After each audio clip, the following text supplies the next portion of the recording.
ಶ್ರೀಮಂತ ಮಾಡಿದರು. ಇಂದಿಗೂ ಹೇಳ್ತಾರೆ ಭಾರತೀಯರು, ವ್ಯಾಸ ಹೇಳದಂಥ ಒಂದು ಸಂಗತಿ ಇಲ್ಲ. ಅಂದರೆ ನಾವು ಏನೇನು ಯೋಚನೆ ಮಾಡ್ತೇವೆ ಎಲ್ಲ ಯೋಚನೆಗಳು ಅವರ ಗ್ರಂಥಗಳಲ್ಲಿ ಅದಾವ ಅಂತ. ಅಷ್ಟು ದೊಡ್ಡವರು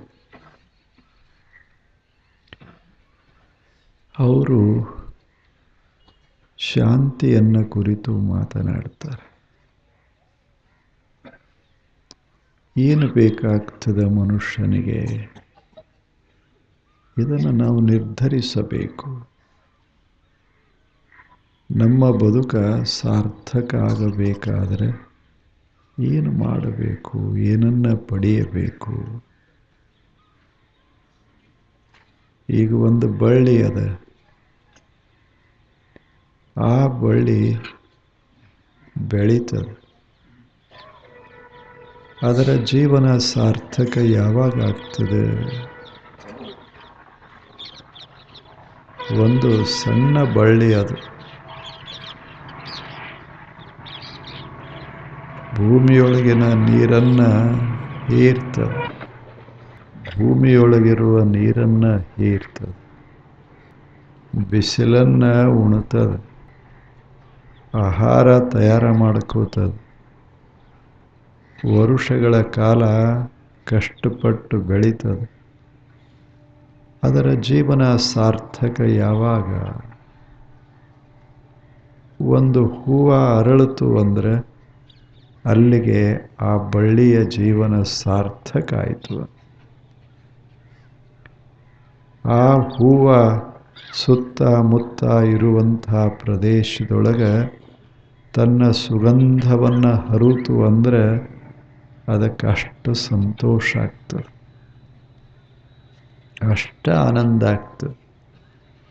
ಗಾಳಿ ಹಿಂಗೆ ಬೀಸ್ತಿರ್ತದೆ, ಆ ಬಳ್ಳಿ ಗಾಳಿಗೆ ಹೇಳ್ತದೆ, ನೀನು ಚಲಿಸ್ತಿ, ನಾನು ಚಲಿಸೋದಿಲ್ಲ, ಆದರೆ ನನ್ನೊಳಗೆ ಸುಗಂಧ ಅದ, ಅದನ್ನು ನಿನ್ನ ಉಡಿಗೆ ಹಾಕ್ತೀನಿ.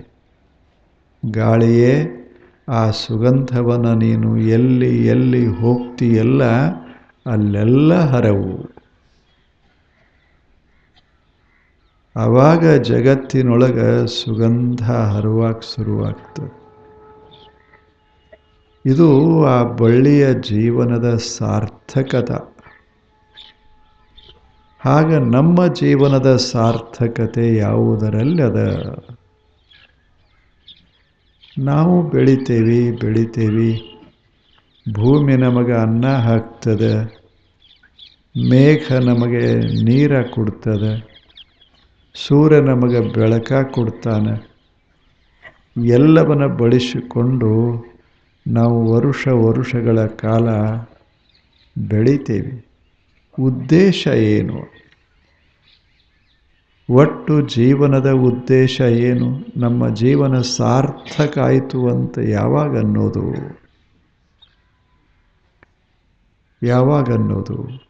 ಏನು ಮಾಡಿದರೆ ನಮ್ಮ ಬದುಕು ಸಾರ್ಥಕ ಆಗ್ತದೆ? ಏನನ್ನು ಗಳಿಸಿದರೆ ನಮ್ಮ ಬದುಕು ಸಾರ್ಥಕ ಆಗ್ತದೆ?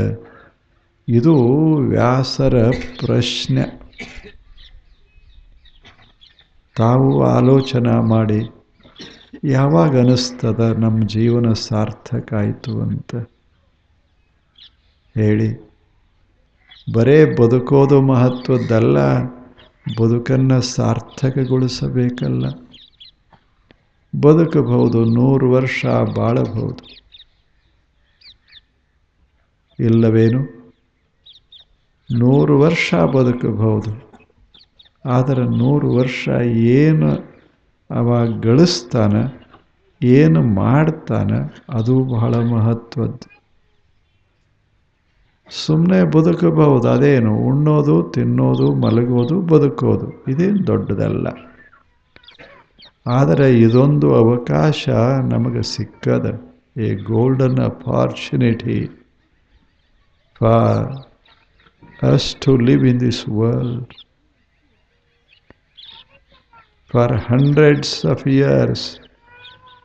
ಇಲ್ಲೇನು 100ಕ್ಕಿಂತ ಹೆಚ್ಚು ವರ್ಷ ಬದುಕುವ ಒಂದು ಸುವರ್ಣ ಅವಕಾಶ. ಒಂದು ಬಳ್ಳಿ ವರ್ಷದಾಗ ತನ್ನ ಜೀವನದ ಸಾರ್ಥಕತೆಯನ್ನು ಮಾಡಿಕೊಳ್ತದೆ. ನಾವು ಒಂದಿಷ್ಟು ಸಾರ್ಥಕ ಮಾಡೋದು. ನಮ್ಮ ಜೀವನದಲ್ಲೂ ಒಂದು ಪುಷ್ಪವನ್ನು ಅರಳಿಸೋದು. ನಮ್ಮ ಜೀವನದಲ್ಲೂ ಒಂದಿಷ್ಟು ಸುಗಂಧವನ್ನು ನಮ್ಮ ಸುತ್ತ ಮುತ್ತ ಹರುವುದು. ಬರೀ ಕಹಿ ಭಾವನ ಹರುವುದಲ್ಲ, ಬರೀ ಮುಳ್ಳುಗಳನ್ನು ಹರುವುದಲ್ಲ. ಏನು ಮಾಡಬೇಕು ಅಂದರೆ ಒಂದು ಹೂವು ಅರಳದಂಗೆ ನಮ್ಮ ಬದುಕಿನಲ್ಲಿ ಒಂದು ಹೂವು ಅರಳಬೇಕು. ನಮ್ಮ ಸುತ್ತ ಮುತ್ತ ಒಂದಿಷ್ಟು ಅದರ ಸುಗಂಧ ಹರಬೇಕು. ಆವಾಗ ಜೀವನ ಸಾರ್ಥಕ ಆಯಿತು ಅಂತ ಅದರ ಅರ್ಥ. ಅದು ಜೀವನದ ಸಾರ್ಥಕತೆ. ಎಲ್ಲ ಸಂತರು ಶರಣರು ತಾವು ನೋಡಿ, ಅಥೆನ್ಸ್ ಪಟ್ಟಣದೊಳಗೆ ಒಬ್ಬ ಸುಕರಾತ ಅಂತ ಆಗಿ ಹೋದ ಸಾಕ್ರೆಟಿಸ್. ಎಂಥ ಜೀವನ! ಒಂದು ಸಲ ಸುಕರಾತ ಆತ ತನ್ನ ಬದುಕಿನ ತುಂಬೆಲ್ಲ ಉಪದೇಶ ಮಾಡ್ತಿದ್ದ, ಜ್ಞಾನದ ಮಾತುಗಳನ್ನಾಡ್ತಿದ್ದ. ಸಾಮಾನ್ಯ ಮನುಷ್ಯ, ಬಡವ, ಮನ್ಯಾಗ ಏನೂ ಇರಲಿಲ್ಲ ಇಡೋದಕ್ಕೆ. ಅಷ್ಟೇ ಊಟ, ಒಂದು ಬಟ್ಟೆ, ಅಷ್ಟು ಬಿಟ್ಟರೆ ಏನೂ ಇರಲಿಲ್ಲ. ಇಂಥ ಒಬ್ಬ ಮನುಷ್ಯ ಹಿಂಗೆ ಮಾತನಾಡಿದ, ಹಿಂಗೆ ಬದುಕದ. ಇಡೀ ಅಥೆನ್ಸ್ ಅಲ್ಲ, ಇಡೀ ಗ್ರೀಸ್ ದೇಶದ ತುಂಬ ಜ್ಞಾನದ ಸುಗಂಧ ಹರಿತು. ಜ್ಞಾನ ಹರಿವಿದ. ಸಾವಿರ ಯುವಕರು, ಎಲ್ಲ ಶ್ರೀಮಂತ ಯುವಕರು, ಮಧ್ಯಮ ಯುವಕರು, ಸಾಮಾನ್ಯ ಯುವಕರು ಎಲ್ಲರೂ ಆತನ ಸುತ್ತ ಮುತ್ತ ಕೂತು ಕೇಳಿದರು, ನಿಂತು ಯೋಚಿಸಿದರು. ಇಡೀ ಆ ದೇಶದ ತುಂಬ ಜ್ಞಾನದ ಸುಗಂಧ ಹರಿತು. ಒಬ್ಬ ಮನುಷ್ಯ ಹೇಗೆ ಮಾಡಿರಬೇಕು ಹೇಗೆ? ಅದು ಜೀವನದ ಸಾರ್ಥಕತೆ. ಜಗತ್ತು ಎಂದೆಂದಿಗೂ ನೆನೆಸಿಕೋಬೇಕಾ ಮನುಷ್ಯನ್ನ ನೆನೆಸ್ತದ. ಆದರೆ ಒಂದು ದೊಡ್ಡ ಮನೆ ಕಟ್ಟಲಿಲ್ಲ, ಬಹಳ ಮನೆಯೊಳಗೆ ದೊಡ್ಡ ಸಂಪತ್ತನ್ನು ಇಡಲಿಲ್ಲ, ಸಂಗ್ರಹಿಸಲಿಲ್ಲ. ಇಂಥ ಒಬ್ಬ ಬಡ ಮನುಷ್ಯ ದೇಶವನ್ನು ಸುಗಂಧಿತ ಮಾಡಿದ್ದ. ಅದರರ್ಥ ಮನೆ ಕಟ್ಟಬಾರದಂತಲ್ಲ, ಸಂಪತ್ತ ಸಂಗ್ರಹಿಸಬಾರದು ಅಂತೂ ಅಲ್ಲ. ಆದರೆ ಅರಳೋದು ಮರಿಬಾರದು. ನಾವು ಪುಷ್ಪವನ್ನು ಅರಳಿಸೋದನ್ನು ಮರಿಬಾರದು. ಜಗತ್ತಿನಲ್ಲಿ ಅತ್ಯಂತ ಶ್ರೇಷ್ಠವಾದ ಪುಷ್ಪ ಏನಾದರೂ ಇದ್ದರೆ ಸಾಕ್ರೆಟಿಸನ ಭಾಷೆಯೊಳಗೆ ಅದು ಜ್ಞಾನ. ಅದು ಜ್ಞಾನ. ಹಾಗೆ ವ್ಯಾಸ ಮಹರ್ಷಿಗಳು ಹೇಳ್ತಾರೆ, ಜಗತ್ತಿನಲ್ಲಿ ನಾವು ಬದುಕುವ ಕಾಲಾವಧಿಯಲ್ಲಿ ನಾವು ಮಾಡಬೇಕಾದ ಅಪ್ರತಿಮ ಕೆಲಸ ಯಾವುದು ಅಂದರೆ ಶಾಂತಿಯನ್ನು ಹರವೋದು. ಸಾಕ್ರೆಟಿಸನ ದೃಷ್ಟಿಯೊಳಗೆ ಜ್ಞಾನ ಪುಷ್ಪ, ಆದರೆ ವ್ಯಾಸನ ದೃಷ್ಟಿಯೊಳಗೆ ಶಾಂತಿಯ ಸೌರಭ. ನಮ್ಮ ಜೀವನದಲ್ಲಿ ನಾವು ಮಾಡಬೇಕಾದದ್ದು ಏನು ಅಂದರೆ ನಮ್ಮ ಸುತ್ತ ಮುತ್ತ ಕಹಿ ಭಾವನೆಗಳಿರಬಾರದು. ಎಲ್ಲ ಕಡೆ ಶಾಂತಿ ಶಾಂತಿ ಶಾಂತಿ ಹರವಿರಬೇಕು. ಅಂದಿಲ್ಲೇನು? ಓಂ ಶಾಂತಿ ಶಾಂತಿ ಶಾಂತಿ ಅಂತ ಋಷಿಗಳು ಸಹನಾವವತು ಸಹನೌ ಭುನಕ್ತು ಸಹ ವೀರ್ಯಂಕರವಾವಹೈ ತೇಜಸ್ವಿನಾವಧೀತಮಸ್ತು ಮಾ ವಿದ್ವಿಷಾವ. ಎಷ್ಟು ಛಲೋ ಮಾತು.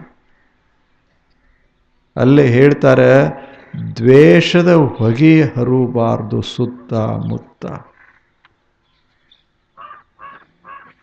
ನಮ್ಮ ಮಧ್ಯದಲ್ಲಿ ದ್ವೇಷ ಉರಿಯಾಗಿ ಹರಬಾರದು. ದ್ವೇಷದ ಬೆಂಕಿ ಹತ್ತಬಾರದು. ಅದು ಜಗತ್ತನ್ನು ನಾಶ ಮಾಡ್ತದಂತಲ್ಲ, ನಮ್ಮ ಬದುಕನ್ನೇ ನಾಶ ಮಾಡ್ತದೆ. ದ್ವೇಷದ ಹೊಗೆಯಾಡಬಾರದು. ದ್ವೇಷದ ಜ್ವಾಲೆಗಳು ಏಳಬಾರದು. ಮಾ ವಿದ್ವಿಷಾವಹೈ. ಏನ ಪ್ರಾರ್ಥನಾ ಅದು. ಸಾವಿರಾರು ವರ್ಷಗಳಿಂದ ಭಾರತೀಯರು ಪ್ರತಿಯೊಂದು ಮನೆಯೊಳಗ ಬೆಳಗಿನ ವೇಳೆ, ಈಗದಲ್ಲ ಸೂರ್ಯೋದಯ ಆಗ್ತದಲ್ಲ, ಇಂಥ ವೇಳೆಯದೊಳಗೆ ಇಲ್ಲಿ ಕೂತುಕೊಂಡು ನದಿ ದಂಡಿಯೊಳಗೆ ಕೂತುಕೊಂಡು ನೂರಾರು ವಿದ್ಯಾರ್ಥಿಗಳನ್ನು ಕರ್ಕೊಂಡು ಈ ಪ್ರಾರ್ಥನಾ ಮಾಡಿದರು. ಎಷ್ಟು ಛಲೋ. ದ್ವೇಷ ಆಗಬಾರದು. ಗುರು ಶಿಷ್ಯರ ಮಧ್ಯ ದ್ವೇಷ ಇಲ್ಲೇನು? ಆಳುವವರು ಆಳಿಸಿಕೊಳ್ಳುವವರ ಮಧ್ಯ ದ್ವೇಷ. ಕುಟುಂಬಗಳಲ್ಲಿ ಪರಸ್ಪರ ದ್ವೇಷ. ವಿದ್ವಾಂಸರಲ್ಲಿ ಪರಸ್ಪರ ದ್ವೇಷ. ಇದು ಆಡಬಾರದು. ದೇಶ ದೇಶಗಳ ಮಧ್ಯ ದ್ವೇಷ ಇದು ಹರಬಾರದು ಅಂತ ಆ ಋಷಿ ಏನು ಚಂದ ಹೇಳ್ತಾರೆ. ಸಹನಾವವತು ಭಗವಂತನೇ, ನಿಸರ್ಗ ದೇವತೆಯೇ, ಸಹನೌವವತು ನನ್ನನ್ನಷ್ಟೇ ರಕ್ಷಿಸಬೇಡ, ಇಷ್ಟೆಲ್ಲ ಜನ ಅದಾರಲ್ಲ ಇವರೆಲ್ಲರನ್ನ ರಕ್ಷಿಸು. ಎಲ್ಲರೂ 100 ವರ್ಷ ಬದುಕಲಿ. ಯಾರೂ ಅಲ್ಪ ಆಯುಗಳಾಗಿ ಹೋಗೋದು ಬೇಡ. ಎಲ್ಲರೂ ಚೆನ್ನಾಗಿ ಬಾಳಲಿ. ಸಹನೋ ಭುನಕ್ತೋ. ಮತ್ತು ಎಲ್ಲರೂ ಹೇಗಿರಬೇಕು ಅಂದರೆ ಕೊರತೆಯೊಳಗಿರಬಾರದು. ಉಣ್ಣೋದಕ್ಕೆ ತಿನ್ನೋದಕ್ಕೆ ಸಾಕಷ್ಟು ಎಲ್ಲರಿಗೂ ಇರಲಿ. ಬೇಡಿ ಆ ಪ್ರಾರ್ಥನಾ ಹೇಳಿ. ಅವ್ರಿಗೇನು ಕೊರತೆ ಇರಲಿಲ್ಲ. ನೂರಾರು ಆಕಳಗಳು. ಅವರೆಲ್ಲ ಋಷಿಗಳು ಒಕ್ಕಲಿಗರು. ನಿಮಗೆ ಗೊತ್ತಿರಬೇಕು, ಎಲ್ಲ ಋಷಿಗಳು ಒಕ್ಕಲಿಗರು, ಎಲ್ಲ ದನ ಕಾಯೋರು. ಆದರೆ ಎಂಥ ಜ್ಞಾನ, ಎಂಥ ಭಾವನ, ಅವರ ಪ್ರಾರ್ಥನಾ ಎಂಥದ್ದು. ದೇವನೇ ಅವರಿಗೆ ದೇವ ಅಂದರೆ ಸೂರ್ಯ, ಅವರಿಗೆ ದೇವ ಅಂದರೆ ಭೂಮಿ, ಸುತ್ತಮುತ್ತ ಇರುವ ವಿಶಾಲತಾ ಸತ್ಯಂ ಜ್ಞಾನಂ ಅನಂತಂ ಬ್ರಹ್ಮ, ಎಲ್ಲ ಅನಂತತ. ಅದನ್ನು ಅವರು ಪ್ರಾರ್ಥಿಸ್ತಿದ್ರು. ದೇವನೇ ನನ್ನನ್ನಷ್ಟೇ ಅಲ್ಲ ಎಲ್ಲರನ್ನ ಕಾಪಾಡು. ಭುನಕ್ತೋ ಎಲ್ಲರೂ ಮಸ್ತಾಗಿ ಬದುಕಲಿ, ಮಸ್ತಾಗಿ ಬದುಕಲಿ. ಸಹನವು ಭುನಕ್ತು ಸಹ ವೀರ್ಯಂಕರವಾವಹೇ. ಮತ್ತು ನಾವು ಹೆಂಗಿರಬೇಕು? ಸಶಕ್ತರಾಗಿರಬೇಕು. ಬರೇ ಬದುಕೋದಲ್ಲ, ಹೆಂಗರೇ ಬದುಕೋದಲ್ಲ, ಸಶಕ್ತರಾಗಿರು. ಯಾಕೆ? ನಾವು ದುಡಿಬೇಕಲ್ಲ. ದುಡಿಯೋದಕ್ಕೆ ಶಕ್ತಿ ಸಾಮರ್ಥ್ಯ ಬೇಕು. ಬದುಕನ್ನು ಚೆನ್ನಾಗಿ ಶ್ರೀಮಂತ ಮಾಡೋದಕ್ಕೆ ನಾವು ಸಶಕ್ತರಾಗಿರಬೇಕು. ಸಹ ವೀರ್ಯಂಕರವಾವಹೆ, ಯಾವುದಕ್ಕೂ ಅಂಜಬಾರದು, ನಿರ್ಭಯನಾಗಿರಬೇಕು. ಹಂಗೆ ನಾವು ಬದುಕಬೇಕು ಭಗವಂತನೇ. ಸಹ ವೀರ್ಯಂಕರವಾವಹೆ ತೇಜಸ್ವಿನಾವಧೀತಮಸ್ತೋ. ಅಷ್ಟೇ ಅಲ್ಲ, ನಾವೇನು ಕೇಳಿ ನೋಡಿ ವಿಚಾರ ಮಾಡಿ ಏನು ಜ್ಞಾನ ಮಾಡ್ಕೋತೇವಲ್ಲ, ಈ ಜ್ಞಾನ ಚಲೋ ಜ್ಞಾನ. ಇದು ಏನಾಗಬಾರದು, ಇದು ಮಾಸಬಾರದು, ಇದು ಮರೆಯಬಾರದು. ಸದಾ ನಮ್ಮ ತಲೆಯೊಳಗ ಜ್ಞಾನ ಪ್ರಜ್ವಲಿಸ್ತಾ ಇರಬೇಕು. ಹಂಗೆ ಬದುಕಬೇಕು ಭಗವಂತನೇ ನಾವು. ಎಲ್ಲರೂ ಸಣ್ಣವರು ದೊಡ್ಡವರು, ಹೆಣ್ಣು ಮಕ್ಕಳು ಗಂಡು ಮಕ್ಕಳು ಎಲ್ಲರೂ ಹಂಗೆ ಬದುಕಿರಬೇಕಾದ. ಎಂಥ ಭಾವನ ನಶಿಕಿನಲ್ಲಿ ಕೂತ್ಕೊಂಡು ಈ ಭಾವ ಅವ್ರ ತಲೆಯೊಳಗ, ಆದ್ದರಿಂದ ಅವರಿಗೆ ನಾವು ಋಷಿಗಳು ಅಂತ ಕರೆದೆ. ಎಷ್ಟು ಅದ್ಭುತ ಹೇಳಿ. ಇದು ಜೀವನ. ಅದಕ್ಕೆ ವ್ಯಾಸ ಮಹರ್ಷಿಗಳು ಹೇಳ್ತಾರೆ, ಜೀವನ ಸಾರ್ಥಕವಾಗಬೇಕಾದರೆ ಹೊಗೆಯಾಡಬಾರದು, ದ್ವೇಷ ಹರೂಬಾರ್ದು, ನಮ್ಮ ಸುತ್ತ ಮುತ್ತ ದುರ್ವಾಸನೆ ಹರೂಬಾರದು, ಕಹಿ ಹರೂಬಾರದು. ಎಲ್ಲಿ ನೋಡಿದಲ್ಲಿ ಒಂದಿಷ್ಟು ಸವಿ ಸವಿ ಸವಿ, ಮಾತನಾಡಿದರ ಮಾತಿನೊಳಗೆ ಒಂದಿಷ್ಟು ಮಧುರತ, ನೋಟ ನೋಡಿದರ ನೋಟದಲ್ಲಿ ಒಂದಿಷ್ಟು ಸ್ನೇಹ ಬೇಕಲ್ಲ. ಬದುಕು ಏನು ಬರೇ ವಸ್ತುಗಳಿಂದ ತಯಾರಾಗ್ತದೇನು? ಬದುಕಿಗೆ ವಸ್ತುಗಳು ಎಷ್ಟು ಅವಶ್ಯವೋ ಅದಕ್ಕಿಂತ ಹೆಚ್ಚು ಭಾವನೆಗಳು ಅವಶ್ಯ. ಅಂಥ ಭಾವನೆಗಳನ್ನು ನಾವು ಬೆಳೆಸಿಕೊಳ್ಳೋದು. ಅದಕ್ಕೆ ಅವರು ಹೇಳ್ತಾರೆ, ಜೀವನದಲ್ಲಿ ಏನನ್ನಾದರೂ ಪಡೆಯಬೇಕಾಗಿದ್ದರೆ, ಜೀವನ ಸಾರ್ಥಕವಾಗಬೇಕಾಗಿದ್ದರೆ ಏನು ಪಡಿಬೇಕು? ಶಾಂತಿಯನ್ನು ಪಡಿಬೇಕು. ಮನಸ್ಸು ಶಾಂತಿ ಅಂದರೆ ಸಮಾಧಾನ ಇರು. ಶಾಂತಿ ಅಂದರೆ ಬಹಳ ಅಲ್ಲೋಲ ಕಲ್ಲೋಲ ಪ್ರಕ್ಷುಬ್ಧ ಸ್ಥಿತಿಯೊಳಗಿರಬಾರ್ದು. ಸಹಜ ಶಾಂತಿ. ಈಗ ಅದಾವಲ್ಲ ಹೂಗಳು, ಪಾಪ ಏನೂ ಗದ್ದಲ ಮಾಡೋದಿಲ್ಲ. ಎಷ್ಟು ಹೂಗಳಿದ್ರೂ ಸಮೀಪ ಅದಾವ, ಒಂದರ ಮ್ಯಾಗ ಒಂದು ಅದಾವ, ಅವೇನು ತಕರಾರ ಮಾಡೋದಿಲ್ಲ. ಇಲ್ಲೇನು ಏನಾರೇ ಮಾಡ್ಯಾವೇನವು?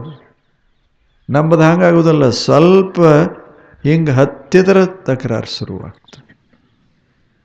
ಇಲ್ಲವೇ ಒಂದು ಸಣ್ಣ ಮಾತು ಜಾರಿ ಹೋದರೆ ತಕರಾರು ಶುರುವಾಗ್ತದೆ. ಅವು ಹಾಗಿಲ್ಲ. ಎಷ್ಟು ಹೊಂದಿಕೊಂಡು ಮಾಡಿಕೊಂಡು ಶಾಂತವಾಗಿ ಬಾಳಿ ಬದುಕ್ತಾವ. ಮನುಷ್ಯನೇ, ನೀನು ಬುದ್ಧಿವಂತ, ನೀನು ಹೀಗೆ ಬದುಕಿದರೆ ಗತಿ ಏನು? ಏನು? ನಿನ್ನಲ್ಲಿ ಶಕ್ತಿ ಎಷ್ಟದ, ನಿನ್ನಲ್ಲಿ ಸಾಮರ್ಥ್ಯ ಎಷ್ಟದ, ಬುದ್ಧಿವಂತ ನೀನು ಚೆನ್ನಾಗಿ ಬದುಕು. ಶಾಂತಿ ಅಂತೂ ಹೇಳಿದರು ಅದೇ ಉದ್ದೇಶ. ಜೀವನದ ಸಾರ್ಥಕತೆ ಆಗಬೇಕಾದರೆ ಶಾಂತಿ ಬೇಕು. ಮನಸ್ಸು ಶಾಂತವಾಗಿ ತಣ್ಣಗೆ ಅನ್ನೋದಲ್ಲ. ಹಳ್ಳ್ಯಾಗಂತಾರ, ನಿಮ್ಮದು ಹಳ್ಳಿನೇ, ತಣ್ಣಗಿರ್ಬೇಕು ಅನ್ನೋದಲ್ಲ. ಯಾಕೆ ಒದರಾಡ್ತಿ, ತಣ್ಣಗೆ ಕೂಡು ಅಂತಿರ್ತಾರೆ ಅನ್ನೋದಲ್ಲ. ಮುದುಕರು ಮನ್ಯಾಗಿದ್ರಂದ್ರೆ ಅವ್ರು ಏನರ ಒದರಾಡಿದ್ರು ಅಂದ್ರೆ, ಯಾಕೆ ಒದರಾಡ್ತಿ, ತಣ್ಣಗೆ ಕೂಡು, ಉಣ್ಣು, ಆರಾಮಾಗಿ ಕೂಡು. ದೇವರು ಎಲ್ಲ ಕೊಟ್ಟಿರ್ತಾನೆ, ಸ್ವಲ್ಪ ಚೆಂದಾಗಿರ್ಬೇಕು. ಸುಮ್ಮನೆ ಅಲ್ಲಿಷ್ಟು ಗದ್ದಲ ಮಾಡಿ, ಇಲ್ಲಿಷ್ಟು ಗದ್ದಲ ಮಾಡಿ, ಅಲ್ಲಿಷ್ಟು ಕಸ ಚೆಲ್ಲಿ, ಇಲ್ಲಿಷ್ಟು ಕಸ ಚೆಲ್ಲಿ, ಎಲ್ಲ ಕಡೆ ಅಲ್ಲೋಲ ಕಲ್ಲೋಲ ಮಾಡಿ ಬದುಕೋದು ಸರಿ ಏನು? ಒಂದು ಸ್ವಲ್ಪ ಹೆಚ್ಚೇನು, ಒಂದು ಮನೆ ಸಣ್ಣದೇನು, ಒಂದು ಮನೆ ದ್ವಾಡದೇನು, ಒಂದು ಕಿಶದೊಳಗೆ ಸ್ವಲ್ಪ ಕಡಿಮೆ ಹಣ ಇರ್ಬೋದು, ಇನ್ನೊಬ್ಬರ ಕಿಶದೊಳಗೆ ಸ್ವಲ್ಪ ಹೆಚ್ಚಿರ್ಬೋದು, ಅದು ಮಹತ್ವದ್ದಲ್ಲ. ಆದರೆ ಶಾಂತಿ ಬಹಳ ಮಹತ್ವದ್ದು. ಏನೇ ನೋಡಿದರೂ ಸಮಾಧಾನ ಇತ್ತು ಅಂದರೆ ಈಗ ಆಗ್ತದಲ್ಲ, ನಾವು ನಡ್ಕೋತ ಹೊರಟಿರ್ತೇವೆ, ನಮ್ಮ ಸಮೀಪದಾಗ ನಮ್ಮ ನೆರೆ ಅವ ಒಬ್ಬ ದೊಡ್ಡ ಗಾಡಿ ತಗೊಂಡು ಹಿಂಗೆ ಹೋಗೇ ಬಿಡ್ತಾನೆ. ಅದು ಮೊದಲೇ ಮಳೆಗಾಲ, ಅಲ್ಲಲ್ಲೇ ನೀರು ನಿಂತಿರ್ತದೆ. ಅವ ಜೋರು ಹೋದ್ರೆ ಆ ನೀರು ನಮಗೆ ಬಡಿತದ, ರಾಡಿ ಆಗ್ತದೆ. ಮನಸ್ಸು ಹೆಂಗಾಗ್ತದೆ ಹೇಳಿ? ಶಾಪ ಕೊಟ್ಟೇ ಬಿಡ್ತೇವೆ. ಅದು ಶಾಪ ನಡೆಯೋದಿಲ್ಲ ಅಂತ ಚಲೋ ಅದ ಜಗತ್ತಿನಾಗ. ಮನುಷ್ಯನ ಶಾಪ ಏನೇನೂ ಆಗೋದಿಲ್ಲ, ಅದಕ್ಕೆ ಚಲೋ. ಏನು ಪಾಪ ಹೋದ, ಚಲೋ ಆಯಿತು ನೋಡು, ನಮ್ಮ ನೆರೆ ಹೊರೆ ಅವ ಎಷ್ಟು ಚಲೋ ಗಾಡಿ ತಗೊಂಡಾನ, ಎಷ್ಟು ಚೆನ್ನಾಗಿ ಓಡಿಸ್ತಾನೆ. ಹಿಂಗೆ ಆತ ಮನೆಗೆ ಬಂದ ಬಳಿಕ ಅವನ ಮನೆಗೆ ಹೋಗಿ ಹೇಳಬೇಕು, ಏನು ಚಲೋ ಅದ ನಿಮ್ಮ ಗಾಡಿ, ನಿನ್ನೆ ನಾನು ಅಲ್ಲೇ ಹೊರಟಿದ್ದೆ, ಗಾಡಿ ನಿಮ್ಮದು ಓಡಿ ಹೋಯ್ತಲ್ಲ, ಎಷ್ಟು ಚಂದ ಓಡಿಸ್ತೀರಿ, ಎಷ್ಟು ಚೆನ್ನಾಗಿದೆ ಅಂತ ಇಷ್ಟ ಅಂದರೆ ಅವ ಹೊಸ ಬಟ್ಟೆ ತಂದು ಕೊಡ್ತಾನೆ.